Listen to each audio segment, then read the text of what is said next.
Hello and welcome to Inside Marvel. I am Mike Rothman, as always, joined by Walt Hickey, who is giggling over in the corner. And I don't think we've ever been this excited to welcome two guests to the show before, and I actually mean that. John's not going to believe me, but Jon Bernthal and Deborah Woll from The Punisher, a very highly anticipated series that we are excited to talk about. Thank you, that I'm going to prove to you that I know, by the way, throughout this show. But until that, I want to throw to a clip first. We have a 30-second clip involving you two guys, and then we can talk about the series. Cool. Or other things if you want. These men, they decide what the truth is. You don't get to do that. You don't get to do that. Now, look, I can't go after these men and keep you safe. I can't do both at once. What do you mean I don't have to keep you safe? My family's gone because of what I know. They're gone.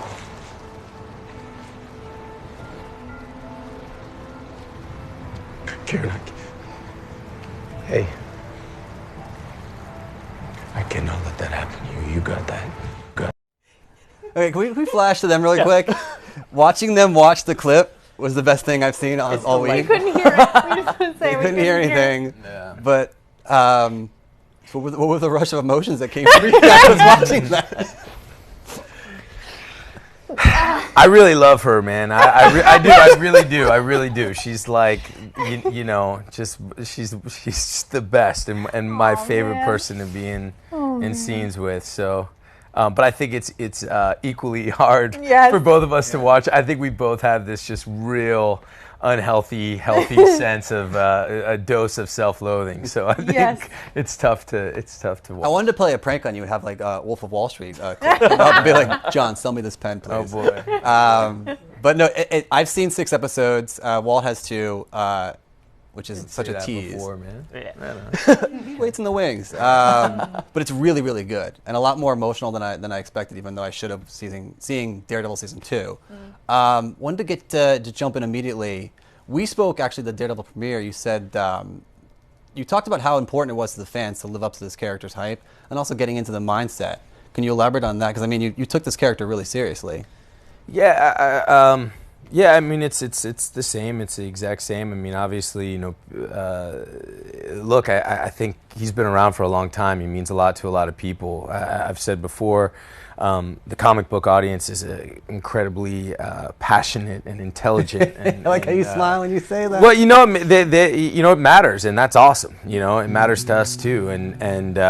You know, so much of the process of sort of taking in comics, it involves so much of the audience's imagination, and so these characters really live in that imagination, and there's a real sense of ownership, which I really respect. And I think when you take a character like that, who's this iconic comic book character, and you also couple that with the resonance that he has in the law enforcement, the military community, which is something I take enormously seriously, and the fact that Punisher skull has emboldened people, and for whatever reason they've wanted to have it on their body armor when they've gone and fought for this country and in times died for this country. It's something that you Chris just Kyle. That's it. You just you want to get that right, and you want to honor them, and I think just the process of doing this is you really want to honor every iteration. You want to honor the fans, and I think by doing that, you also have to really make it your own and make it super personal, and so yeah, I worry about it all the time. Yeah. Yeah, and the character of Frank Castle is hard, and it's always hard throughout history, throughout the eras that it's been adapted, but I kind of want to talk about, like, in its current contemporary sense. I mean, like, a heavily armed superhero gets out a lot of wounds in the national psyche, a lot of things that this country's endured over the past months, years, and I just wanted to kind of get inside y'all's head of how do you adapt this story in a way that's kind of sensitive to those and who've been affected by, again, either guns or just kind of violence in general. It seems the story tackles. Well, look, I mean, I think you go head on. You know, I think you go head on, and I think, and I'm not. Look, I think art, sort of the best thing that art can do is be a mirror to society and reflect what's going on and make you ask questions, and force you to ask questions, not necessarily try to answer them. And I think one thing that the show does, and you know, in talking to Steve, I'm not even sure whether he did this on purpose or not. Steve's the writer, but sure. I really think that there's nothing preachy about this show, and I think that all sides of the argument are sort of explored in it. And look, you know, I mean, let's be honest. We put off the premiere of the show because of gun violence in this country, and now the night before we premiere, there's been another a bout of it. You know, there's been 900 gun deaths since Vegas. You know, it's there's clearly an issue. We clearly have a problem, and what we need immediately, I think, is some open dialogue on it. Yeah, I think the character of Frank is supposed to be polarizing. You're supposed to relate and be repelled simultaneously. And I think, you know, part of the interesting thing of bringing Karen into it is that she is that conscious side of him, that side of him that says, do we have to go to death and violence every single time? Is there another way to do this? And that every single time she gives him information, I have to know that he's going to use that however he sees fits, and I may not agree with that. And the conversation is what's important. The tension's really fascinating, and I love how one really great compelling part about this series is it's in a lot of ways it's a story about grief, and that's a story that any side of this can understand.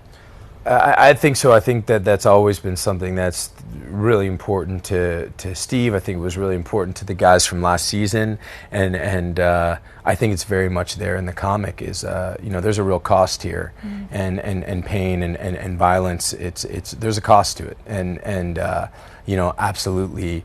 I've never been one to try to go out, and I don't necessarily believe. In acting, you should think about things like heroes and villains. I think I've never wanted to lionize this guy. What I've wanted to do is empathize with him, show his pain, show the cost, and he's a man who lives in an extremely dark place, and to try to approach that, you know, honestly. We've covered superheroes for some time now, and we've talked about the evolution of heroes and villains, and I think in this day and age, the best characters are the ones that don't fit into one box or the other, and that kind of like balance that line and toe that line, which is, again, it's great that you two are here because obviously, like you mentioned, like you're his conscience, and it's really interesting to see that chemistry between you two. But then you got to keep in mind, I mean, Karen's past is one. I mean, we saw her shoot someone herself on that season. It's been delightful. Yeah. Well, but I think, you know, I always say, you know, Karen's wearing a costume, a disguise, as much as Daredevil or Punisher is. That she has to say, hey, I'm the pretty smiling blonde, don't look too deep, because there are things I'm capable of that I don't want you to know about. And I think a lot of the connection to Frank was that if he's a monster, then so am I, because I did the same thing. Now, I did it once, maybe twice. We're going to find out. Whoa. Well, I did say I shot someone before, so we do know that bit. But yeah, I think that connection was very much that I, on a deeper level, can understand his pain and the instinct. I maybe wouldn't follow through with it in the same way that Frank does, but he can't be fully a monster to me. And I love talking about Karen, too, because I think that's something that Marvel does almost better than anybody else. And just having these, and with Agent Madani that's in the series too, just these leading women that are the furthest thing from like a damsel in distress, which is really interesting to see. What's that been like taking, you know, hold of this character that's really, I think, modern, and it's a good step to getting, you know, where we need to get. I hope so. I mean, you know, all these comic books were begun in a different era when women in stories served different functions. So for sure, we want Karen and Amber's character and everyone, you know, to be really modern and true to who we are today. And I think so much of that has to do about taking women down off a pedestal, that you can't just have the Madonna or the whore. You have to have a complex person who is capable of both great good and great evil.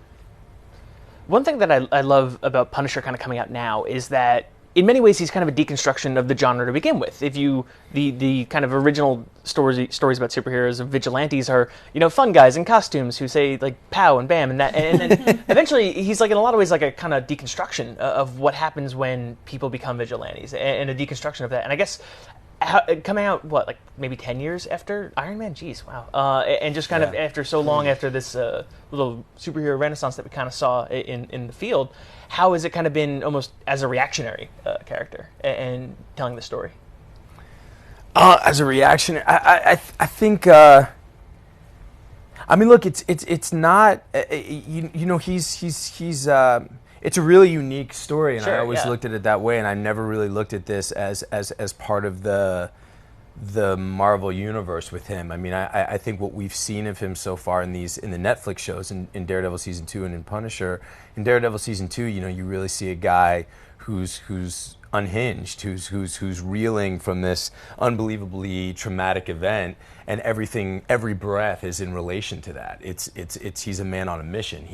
Let's find these people that are responsible for taking my family from me, and let's murder them as brutally as possible. And that's a very clear thing. And I think what they're really trying to ask in season 1 of The Punisher is, when that mission's over, what happens next?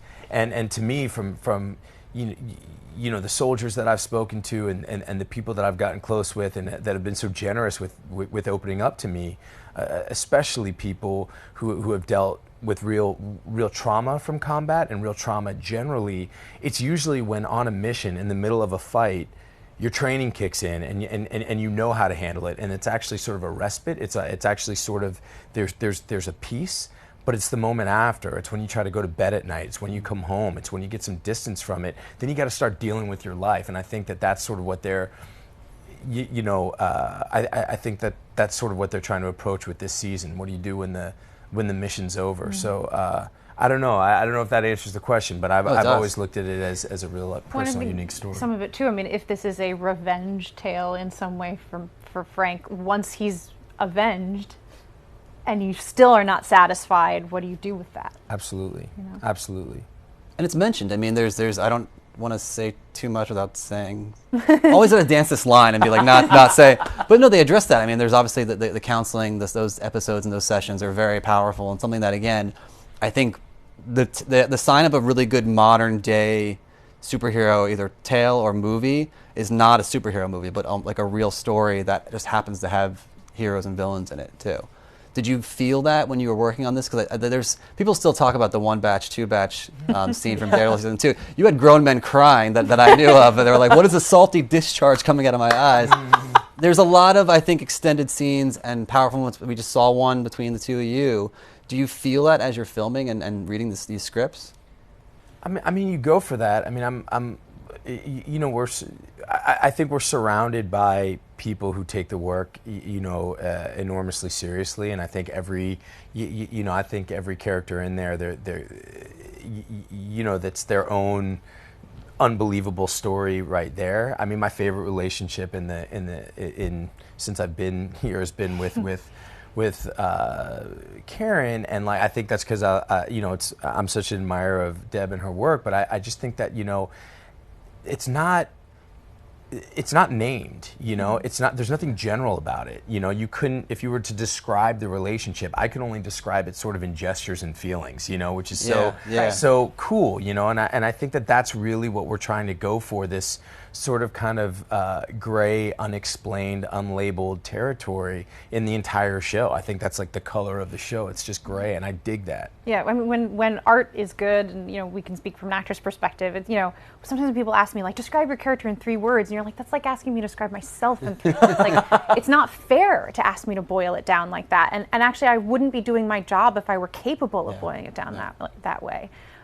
It's too mixed and muddled and confusing in all the right ways for that. So clearly relationships enter into that same territory. Even the relationship, I had to, and I've seen all the episodes of the entire Netflix Marvel catalog, and I had to start thinking, I was like, did they get together and deal with with how the layers of the relationship was, and I was like trying to remember their chemistry together, and it was so fascinating. Karen and Frank don't even interact at all in the comic books. It's crazy. So it's this really wonderful little turn that we stumbled upon. Yeah. And it's completely unnamed and unlabeled, which I think is it's really cool, and totally evolving and changing and popping, which is like the funnest way to go to work. And can be ours, because it wasn't pre-written by a comic book writer 30 years ago, and there are fans expecting something. We really do get to be surprising, and it can be whatever we feel in the moment. And I read that I think Karen wasn't supposed to be in The Punisher originally, but they saw just how good you guys were together on camera. Telling everyone. I think so. Was it a lie? Is it? I was like, I didn't know it, John. Is this news?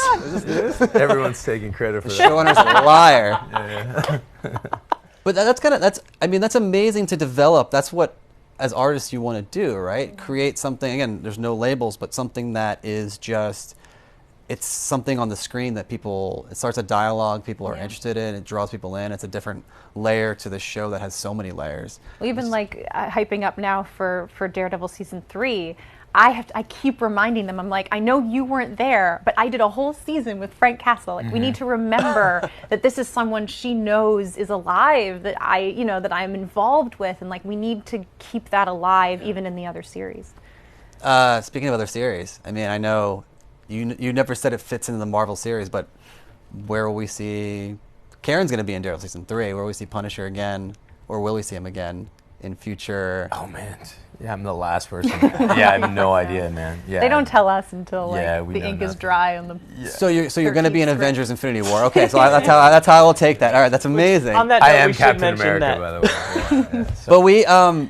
But we joked around earlier about getting in shape for the role, and we have some comic stills that we wanted to show you guys that really kind of like harken. I think you look exactly like the Punisher that we're about to show This you. is Liefeld stuff. Oh, this is his first. So he gets back to Spider-Man. Are you sad you didn't get the pajamas? Yeah. Don't Those you want back the muscles. pajamas with the utility belt? Yeah. Would you ever guys want to be the crossover? I know Charlie. They've asked Charlie about it and other people. Would you ever want to kind of crossover with the films? I know it's a big. I know there's a lot of gray area there, and it's impossible to like make that call. But would you ever want to dabble in that whole craziness that is Marvel Studios? I love this character. If it was written well, I would do it anywhere with anyone, preferably with John Bernthal, all the time. But I know it's a lot. I know it's a lot to ask. It's No, it's not we a lot. love depends, it. Yeah. and depends on how it's written. If it's done well, Yeah, that's it. I mean, I think for me, I think Frank's, he's really in my heart and my blood and my bones, and I care about him, and I feel for him, and I want him done right. So, it's if that's taken care of, and Oh, there he is, right there. spitting image, huh? This would be the opportune moment to point out that both Marvel Comics, Marvel Entertainment, and ABC News are both subsidiaries of the Walt Disney Company. So, in the interest of full disclosure. He's very good at doing that. Oh, yeah. I saw John's face when he just randomly popped in. Got it. Wow, man. Good for you, bro. Well, do you have any more questions? Yeah, I guess just kind of looking again at the whole world of this. Again, it's a fascinating story. It's these dramas on Netflix are just so good because they're character driven, and yeah, it's about the costumes. Yes, it's about the deeds that they do and whatnot. But I guess getting inside of these characters, where did you take inspiration? I know you mentioned that you spoke to like American service members and folks who have served and whatnot. How do you kind of do a little research or get inside the mind of your various characters on this show? don't look at me. He's asking you. Okay. Oh, man, a little bit. No.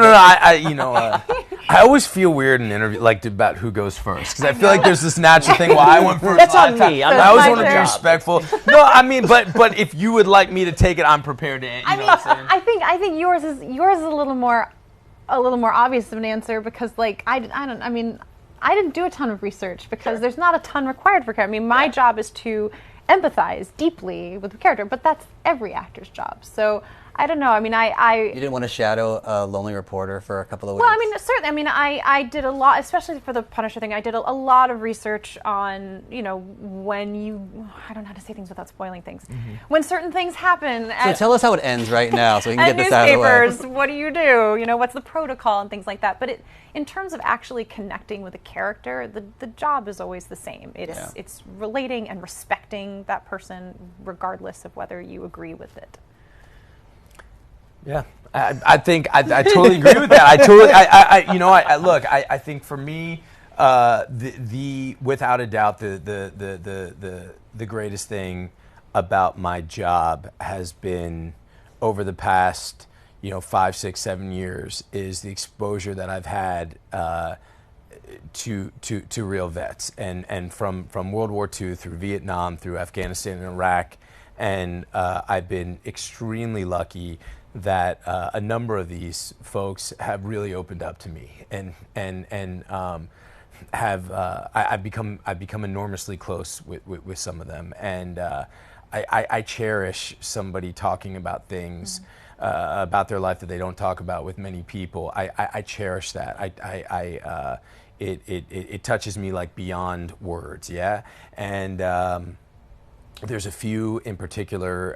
My friend Kevin Vance, who's a Navy SEAL, who I got to know on Fury, I'm very close with him, and he's been unbelievable at not just opening up to me and getting me into soldier's mentality and to what having the beast inside you is about, but also what it's like to come home. And he's unbelievably brilliant. He's a brilliant writer, and he's great at sort of taking me through how to approach it like an artist, you know. And there's an unbelievable documentary about a friend of mine named Tyler Gray. It's called That Which I Love Destroys Me, about PTSD, but in Tier 1 guys. He's a Delta Force guy who suffered a wound, I believe, in Afghanistan, and it sort of documents his PTSD over 5 years, and he's unbelievably helpful. You know, and so many more. But I think more than anything else, it's exactly what Deb said. It's you know, I'm a father and I'm a husband, and I love my family with every fiber of my body, and I would happily give my life for them in a moment's notice, you know, without hesitation. And I think for me, until I understood that love and really knew what it was like to love people way more than I love myself, could I really understand what it would be like if they were taken from me. And that idea scared me, you know, beyond words, and that's why I think I really wanted to. It started to create this real spiraling effect in my imagination, and it scared me. So that's why I really wanted to run towards it, and that's why you know, it's with me every second when I play that part. Well, it translates on both of your accounts. It really does. I mean, the series is great. Punisher's out next Friday, right? For everyone to stream. Is that right? Friday. I think so. Next Friday. Yeah, I think I know what a lot of people will be doing all next weekend. But thank you guys for joining us. This was awesome. It really was. Thank you for having us. For Walt, for John, for Deborah, I'm Mike Rothman. This has been ABC News.